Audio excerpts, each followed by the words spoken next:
नारायणाला भगवंताला तुळजा भवानी आई मातेला नमन करतो की माझ्या राजाचा अंतकरणातलं दुःख हे लगेच नाहीसं करावं आणि या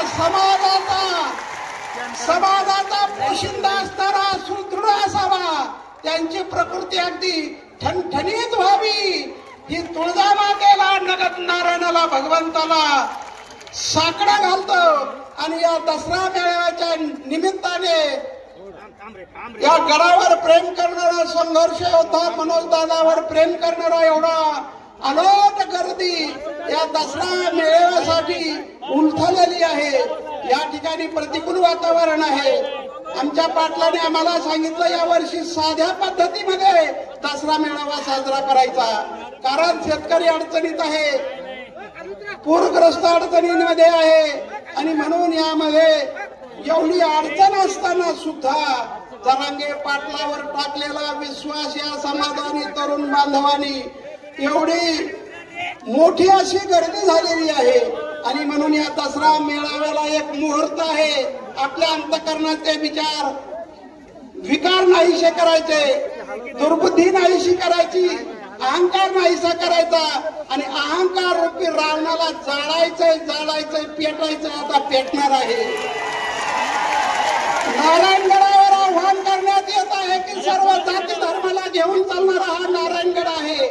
ओबीसी समाज असो, मराठी बांधव असो, एकमेकाशी सौजन्याने राहा, एकमेकावर प्रेम करा। आपल्याला एका बांधाला नांदायचंय, एका घरात नांदायचंय आणि म्हणून या नारायणगडावर हाच दसरा मेळावा खरा आहे की हे सोनं हे लुटायचंय, विचाराचं सोनं लुटायचंय। आणि आमच्या संघर्ष योद्धा जरांगे पाटलाला जनता जनार्दनाचा आशीर्वाद नक्कीच मिळावा की आमच्या राजाची प्रकृती ठणठणीत व्हावी। याच शुभ संकल्पाबरोबर 2 शब्दाला पूर्णविराम। धन्यवाद बाबा, धन्यवाद। महाराजांचे आशीर्वाद आणि गडाचे आशीर्वाद आपल्या सर्वांच्या पाठीशी आहेत। दादांनी सांगितलं होतं जेवढा होईल तेवढा, पण दादा समाज तुम्हाला कधी एकटा सोडणार नाही। रात्री टीव्हीवरती बातमी आली आणि आज सगळा समाज नारायणगडाच्या दिशेने निघाला। जोरदार टाळ्या वाजवून आपला योद्धा आपल्यासाठी लढतोय ना। महाराष्ट्राची आन, बाण आणि शान, मराठ्यांचा स्वाभिमान, संघर्ष योद्धे माननीय मनोज जरांगे पाटलांचं प्रचंड टाळ्या वाजून आपण स्वागत करायचंय। प्रत्येक वादळ पेल्यांनी माझ्यात आत्मविश्वास आहे। पायाखाली जमीन, पाठीशी आकाश आहे। मातीमध्ये पाय रोवून मी सह्याद्री सारखा ताट आहे। जाऊन सांगा त्या वादळांना तुमची मनोज दादा जरांगे पाटील यांच्याशी गाठ आहे। आपल्या महाराष्ट्राचा स्वाभिमान, गोरगरिबांचा, सर्वसामान्यांचा बुलंद आवाज आणि ज्या दसरा मेळाव्याकडे संपूर्ण देशाचं लक्ष लागलंय अशा पारंपरिक ऐतिहासिक दसरा मेळाव्याला महाराष्ट्राला संबोधित करण्यासाठी माननीय संघर्ष योद्धे मनोज दादा जरांगे पाटील यांना मी विनंती करतो, आपण जोरदार टाळ्यांनी दादांचं स्वागत करायचंय। प्रचंड टाळ्या, 2 मिनिट टाळ्या वाजवायच्या। यानंतर आदरणीय झाला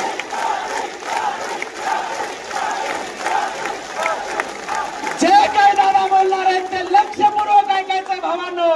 दादांची प्रकृती अत्यंत खालावलेली आहे। अशा परिस्थितीत दादांना बोलायला लावणं सुद्धा धाडसाचं काम आहे, पण आपला योद्धा आहे, आपला दैवत आहे, आपलं हृदयस्थान आहे। आता अशी परिस्थिती आहे, दादांशिवाय आपण राहू शकत नाहीत आणि आपल्याशिवाय दादा राहू शकत नाही, असं हे आई आणि लेकराचं नातं तयार झालेलं आहे।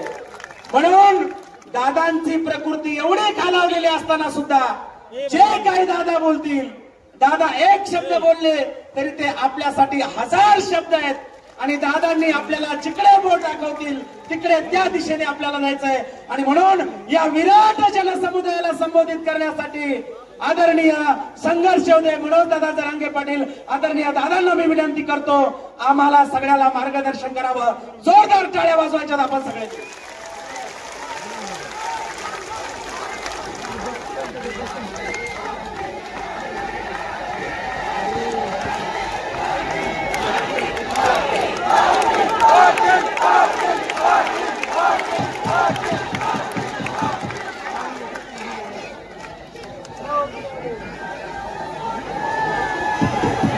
ये ठीक है क्या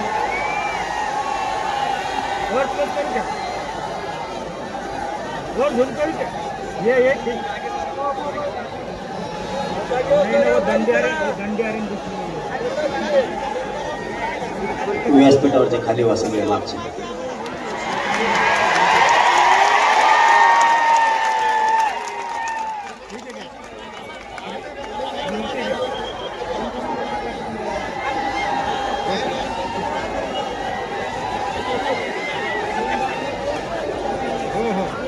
हिंदवी स्वराज्याचे हिला मात्र आता हे ट्रॅपड घालू नका सगळे संस्थापक राजे छत्रपती शिवराय राजमाता मासाहेब जिजाऊ धर्मवीर छत्रपती संभाजीराजे थोडा वाईट महाराष्ट्राची हे हलू नका राडे धाकटी पंढरी श्री क्षेत्र नगर नारायणगडाच्या चरणी त्रिवार नतमस्तक होतो. आपल्या नारायणगडाचे मठाधिपती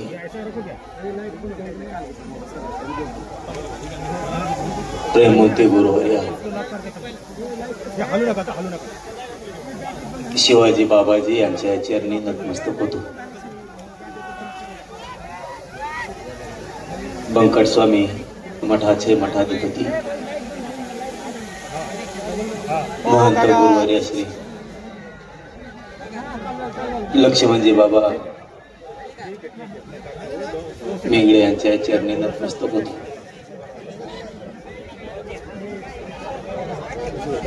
आणि या पवित्र नारायणगडाच्या कुशीत जमलेल्या राजकीय सामाजिक शेतकरी सर्व माझ्या बांधवांना मानाचा जय शिवराय.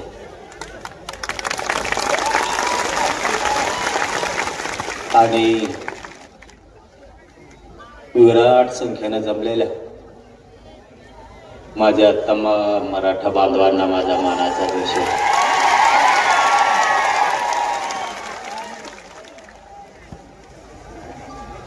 आज खासदारांपासून आमदारांपर्यंत सगळेच बांधव या पवित्र नारायणगडाच्या कुशीत येऊन तुम्ही तुमचं मोठेपण सिद्ध केलं त्याबद्दल तुमचं सगळ्यात अगोदर धन्यवाद. मला मायबापावर त्रास होतो बोलाय. आपला गड नगद आहे म्हणून ताकद मिळते. जशी मला मिळाली तशी माझ्या शेतकऱ्याला पण मिळाली. लय वेदना आहेत, त्रास आहे. मी तुम्हाला ही गोष्ट सांगितली होती, आठवत असलीत बघा. एक 5-6 महिन्यापूर्वी तुम्हाला मी एक गोष्ट सांगितली होती. प्रत्येक माणसाला सांगितली होती की मी थोड्या दिवसाचा पाहुणा आहे.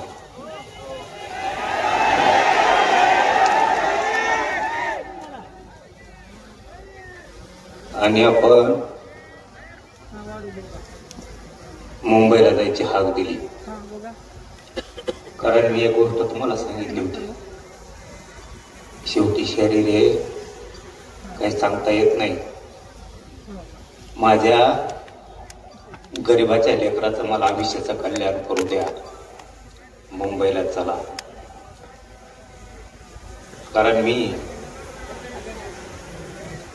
त्याच वेळेस एक गोष्ट सांगितली होती, मी आहे तोपर्यंत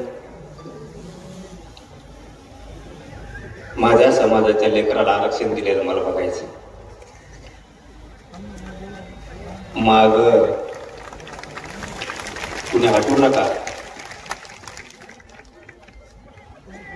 कुणी माग सरकू नका, अशी संधी पुन्हा सोडू नका हे मी तुम्हाला सांगितलं होतं. तुम्ही आता साथ दिली तर माझ्या समाजाच्या लेकराबाळाचं मी आयुष्याचं कल्याण करू शकतो. आणि तुम्ही मुंबईला साथ दिली आणि 75 वर्षात लढाई जिंकलेली मराठ्यांनी, चेअर घेऊन मराठ्यांनी लढाई जिंकली.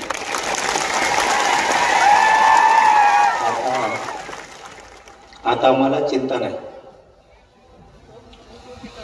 मी आता थोड्या दिवसाचा पाहुणा असो किंवा लय दिवसाचा, मला त्याची चिंता राहिली नाही आता. कारण जे जीवनात येऊन जे सिद्ध करायचं होतं ते मी केलंय.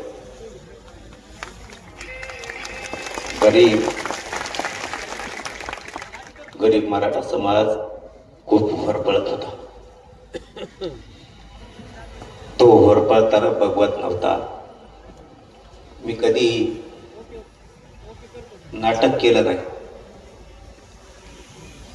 मी कधी समाजाला खोटं बोललो नाही. हा एक गोष्ट खरी, एखाद्या वेळेस 1-2 पावलं माग पुढं सरकवलं असं,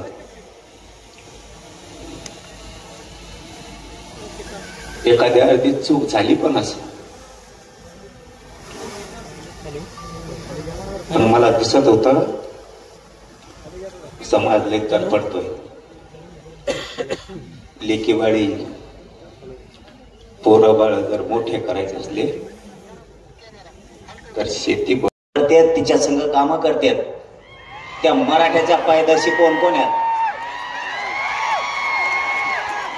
हे मराठ्याच्या पायदाशी हो, तुमची खास पायदाशी आहे ना तुमची, तर तुमच्या पोराला, तुमच्या जातीला गुलामीची अवलाद म्हणलंय.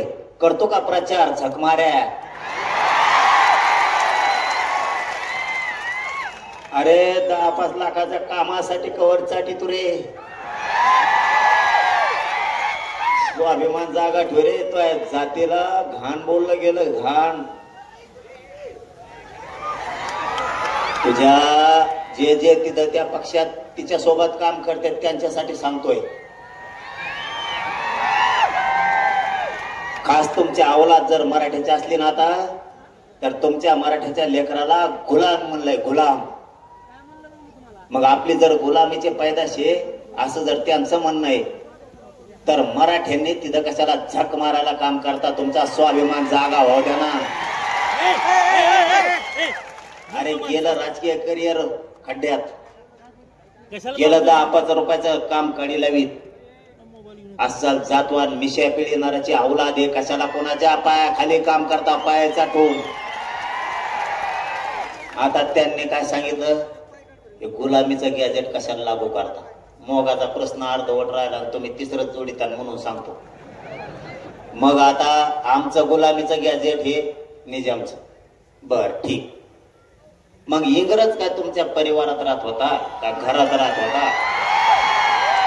त्याचं कारण काय? तुमचा परिवारातला आहे का तो? निजाम आमच्या परिवारातला नाही म्हणून गुलामीच. मग आता इंग्रज हे तुमच्या परिवारातला आहे का म्हणून 1931ची जनगणना घेतली, तुम्ही त्याच्या जीवावर आरक्षण घेतलं. तुम्हाला त्यांनीच आरक्षण दिलं इंग्रजाच्या जनगणनेनं. इंग्रजाच्या जनगणनेनं आरक्षण दिलं तुम्हाला.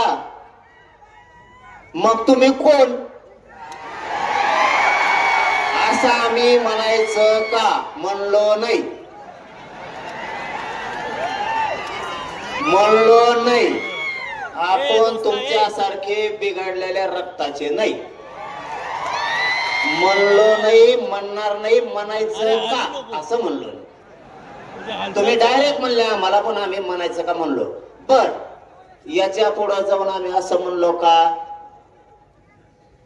की बाबा आमचं गुलामीचं गॅजेट हे, मग तिकडं राजस्थानला अकबर बादशाहकडून पळून आला तर इकडं तुम्ही निजामाची चाकरी करायला लागला. आम्ही असं म्हणायचं का म्हणलो नाही का? म्हणलो नाही. भेद भेद नसतो. शहाणपणा शिकायचं नाही. गप बसलेलो म्हणून गप येत. तुम्ही फक्त फेसबुक व्हॉट्सअपला लिहू शकता. ज्या दिवशी सुरू होईल ना त्या दिवशी तुम्हाला कळाल. काही बोलता माझ्याकडे नीट करायची ताकद आमच्या मराठ्यात आहे. काही बोलता. आम्ही म्हणलो का तुम्ही राजस्थानला होती तिकडं बादशाह अकबर होता आणि त्याने लय ठोकलं दांडकीने तुम्हाला मग पळून इकडं महाराष्ट्रात आला.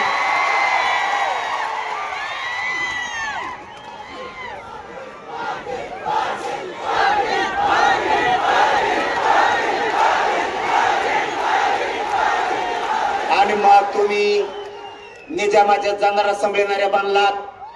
व्यापारी म्हणून आला तर राज्यकर्ते म्हणलात चला व्हा माघारी. आम्ही असं म्हणायचं का म्हणलो नाही. अरे ग बाई लय बोलताय तर सगळ्याला मापात राहावा. याच्यासाठी झक मारायला मराठ्याने तुम्हाला 30 वर्ष निवडून नाही दिलं. याच्यासाठी निवडून दिलं होय 30 वर्ष. तुम्ही असे पान उतारे करू आमच्या अवलादीचे. आणि आता काय करणार हे सांगतो तुम्हाला नीट ऐका. आता मी म्हणलो ते म्हणले निजामाचं गॅजेट हे निजामाचं गॅजेट गुलामीचं ते म्हणे गुलामीचं गॅजेट आहे. मी सांगितलं तुमचं सुद्धा इंग्रजाचं आहे तेव्हा गुलामीच होती. तेव्हा कुठं स्वातंत्र्य होतं असं बोललो. आता तेवढं काळजावर बाण हाणलं बरं का आपल्या. तुम्हाला डोके किडे जे पडले म्हणलं तुमच्या डोक्यात ते सांगायला ते किडे मारून टाका लवकर. किडे तुमच्या डोक्यातले हे काय करतात हळू जिवारी वार करतात आपल्या.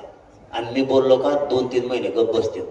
आपल्या लोकांना काय वाटतं माहितीये का जाऊ दे रे चुकलं असं काय होतं बोलतानी आता नाही बोलणार इथून पुढं. अरे हे बदलणारच नाहीत. त्याच्यामुळं दया माया थोडी कमी करा. जे ज्याला मराठ्याचं तिकडून उभा राहील खप पाडायची. तवा ह्या आपल्या बी जाती नीट राहत्या. तवा आपले बी नीट वागत येत. तवा हे हुजरीगिरी करायचं बंद करते. आणि जेव्हा आपण पाडायला सुरू करतो ना तेव्हा ते मराठ्या सगळं नीट वागायला सुरू करते. कळाला डाव ते आपल्याशी. अरे आपल्या लेकरा बाळाला डायरेक्ट म्हणले राव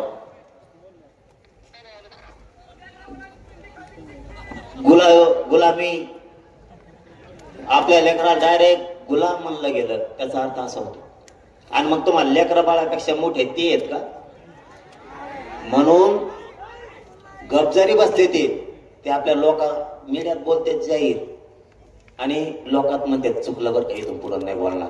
मीडियाने ऐकलं ते आणि मग लोकात बोलून काय करतो मीडियात म्हणा मग सोडून देतो आम्ही. हे जिवारी वार करतात कळून देत नाहीत. तिसरा मुद्दा 2 सांगितले शासक बना प्रशासक बनावा. दुसरा सांगितला ह्यो इथून पुढे जो बोलत त्याला सोडीत जायचं नाही. तिसरा मुद्दा महत्वाचा आहे. कधीच आजपासून ओबीसीला दोष द्यायचा नाही. बघा डोक्यात उजाड पाडून घ्या. आपण काय करतो एक जरी नेता बोलला तरी आपण म्हणतो ओबीसीचे नेते घाणे. ओबीसीचे नेते नाही याच्यात ओबीसीचा काही संबंध नाही. समजा माळ्याचा सगळा दोष आहे का काही सगळ्या माळ्याचा दोष आहे का ते सगळ्या भाव चालल्याला जाऊनच आहे.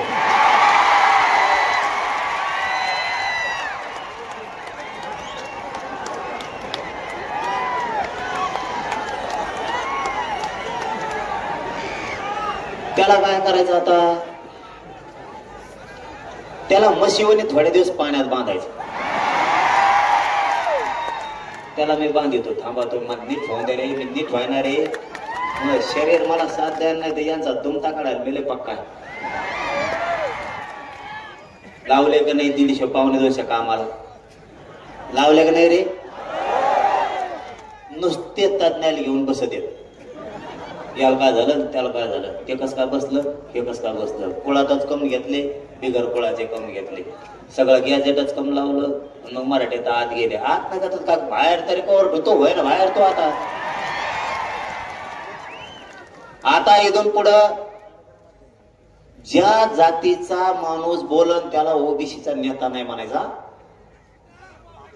येथून पुढं एक ध्यानात घ्यायचा घडवून जाणाऱ्या प्रत्येक महाराष्ट्रातल्या माणसाने ओबीसीचा नेता बोलला ते काय करताय चाभऱ्यापणा, हे आत्ताशी आपल्या डोक्यात आलंय. आमच्या ओबीसीवर अन्याय होतो, मग आपण सगळ्या ओबीसीला बोलवतो का नाही? ओबीसीवर अन्याय नाही, याची लाभार्थी थोडी जात आणि ह्यो दोनच धरून मागं लागा जायचं. ओबीसी इथून पुढे बोलायचं नाही.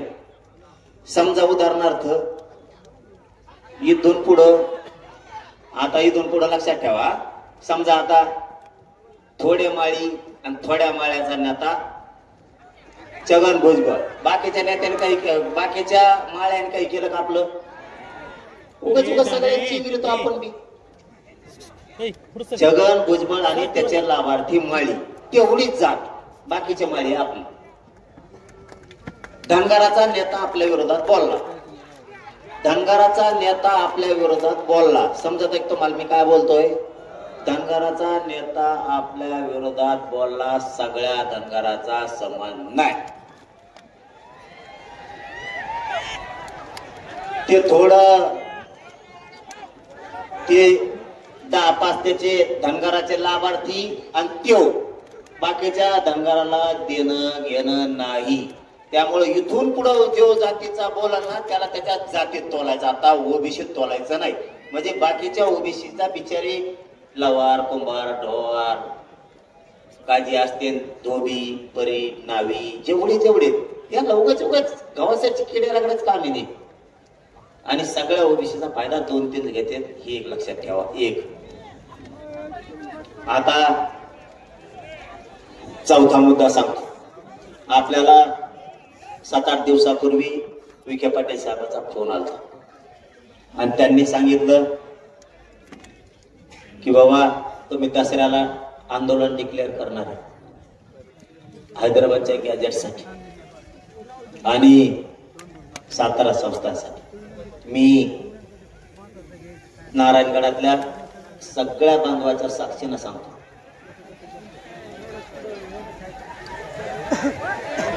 काय रे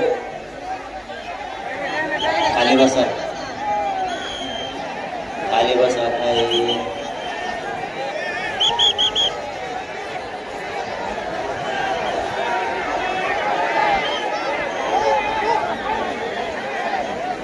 काय रे करायचं सुरू? शांततेनं ऐका. एक 15-20 मिनिटात सगळं उरकून घेऊ आपण. 15-20 मिनिटात सगळं उरकून घेऊ. शांत राहा. लय महत्वाचे विषय. आणि मग विखे पाटील साहेबांचा फोन आला. शांत बसता का? नाही तर मला सांगा काय मी नीट करू शकतो. आणि दुसऱ्याचा जर असला तर घरात जाऊन नीट करू शकतो. माया नादी लागायचं नाही. तुम्ही 12चे आम्ही 14चे. कसल्या भानगडीत पडायचं नाही. शांत शांत राहून द्यायचं. मराठ्याचा असल टाकली फिकली असली चलू दे थोडंफार, पण दुसऱ्याचा जर कोणी असं ना वळवळ करत असं ना घरात घुसवून हाणायची ताकद आहे आमच्यात. घरात घुसवून लय सहन केला भाऊ, लय लोकांनी त्रास सहन केला. 75 वर्ष माया मराठ्याच्या. तुला काय सांगावं? कसल्याने यायचं आमच्या आईला घोडा लावून जायचं. बासरे त्याच्यासाठी जेवण नाही. तुमच्या हातात जे आहे ना तितकं धारधार आमच्या सुद्धा हातात आहे. तुमची जशी भाषा तसं आमची वागायची तयारी आहे. तुम्ही आमच्या लेकेबाळीला जगू देणार, तुम्ही आमच्या पोरांना जगून देणार, तुम्ही आम्हाला आरक्षण घेऊ देणार, नोकऱ्या खाऊन देणार. माजलात का दादागिऱ्या करून? दादागिऱ्या तुम्हाला वाटतं तुम्हाला दादागिरी? आमच्या दादागिरी नाही. आमच्या तुमच्या ताकद आमच्यावरती टंगडीला फिरून दगडावर आपटायची तयारी. ते बाकीचे नाटक फक्त शिकायचे नाही. मला वाटतं नको, समाज मोठा आहे, मागा लागला आखडणार नाही म्हणून मी आपला गप गप गप गप घेतोय. हे बुळबुळ इतड भर मुठ भर नाही तर बुळबुळ बुळबुळ बुळबुळ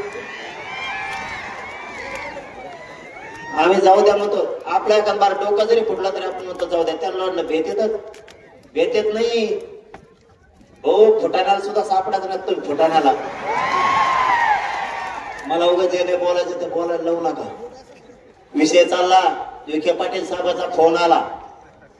त्यांनी सांगितलं पाटील दसरा, तुम्ही म्हणला दसऱ्याला ये. मला संडासच लागल्यावर झालंय. मुंबईत गेल्यापासून असा धाक पडलाय. अर्ध मंत्रालय मुंबईच्या बाहेर गेलत. म्या बळत बळत बळत धाडस लावून कॅबिनेटदारच्या हातात हे आणि तो जे आर कॅबिनेटनं काढलेला. कुठला जे आर काढताना कॅबिनेटला काढावा लागतो. आणि एखाद्या जर उपसमितीने काढला, उपसमितीला अधिकार आहे का नाही काढायचा हेही बघावं लागतं. जर उपसमितीला एखादा जे आर काढायचा अधिकार आहे तर ते कॅबिनेट असायला लागते. उपसमिती सगळे कॅबिनेट हे. त्यामुळं विखे पाटील साहेबांनी सांगितलं, पाटील गावागावातल्या समित्या नेमायच्या राहिल्या, थोडं शिबिर पण घ्यायचे राहिलं, त्याला सविस्तर सांगायचं. काही अधिकाऱ्याचं लक्ष देत आहे, काहीच येत नाही. म्हणलं ठीक आहे, खरं सांगा फक्त. म्हणलं मी माया मराठा नारायणगडावर बोलत. ते म्हणले फक्त एक अतिवृष्टी जे आर प्रमाणे मराठ्यांना आरक्षण दिलं जाईल. ठीक आहे म्हणलं, मग म्हणू का मीडिया? ते म्हणले मला. माझं असं म्हणणं आहे, आपण आता डिक्लेअर करणार होतो तर लागू महिना 15 दिवस जमन का? म्हणले ते गॅजेट प्रमाण देतो. आणि तुम्हाला काम सांगतो आता. ए उंकट हिंडा तर रे, आयला माय आता चाल्या दे रे. तुम्ही कुठं हिंडा तर रे, कुठं चालले? काय याची नुकती केली तिकडं काय वासी आला तुला? बाबानी नगद इथं नगद, नारायणगडावर नगद हे बोलता यायला लागलं मला. मला चालता उठता येत नव्हतं. संभाजीनगर पासून डोळ्यात धारा होत्या माहित थोडी तर.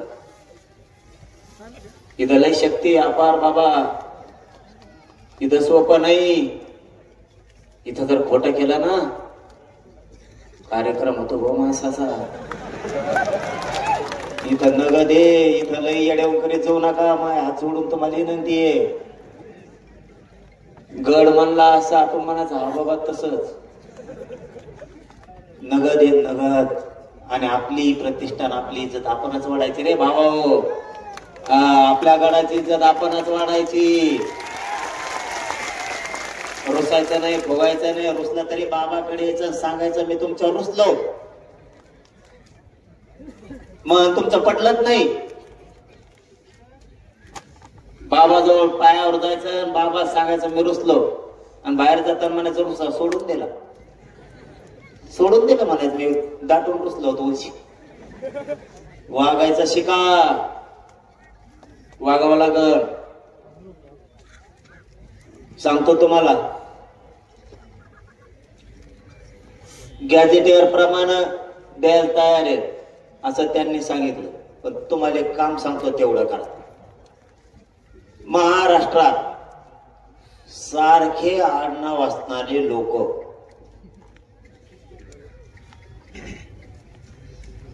महाराष्ट्रात सारखं आडनाव असणारे लोक म्हणजे महाराष्ट्रात तुमच्या आडनावासारखं कोणाकडेही कुणबी प्रमाणपत्र जर निघालं असलं तर त्याचं शपथपत्र घेऊन मराठवाड्यातल्या लोकांनी अर्ज दाखल करा. नुसतं बोंबलो नका. आरक्षण नाही काम करा. पुन्हा एकदा सांगतो, नीट ध्यान द्या. ए मागचे काय बोलबोल करता रे, हालू नका. का उपयोग आहे मुंबईत जाऊन? बा मुंबईला तुमचा आता काय सांगा तुम्हाला.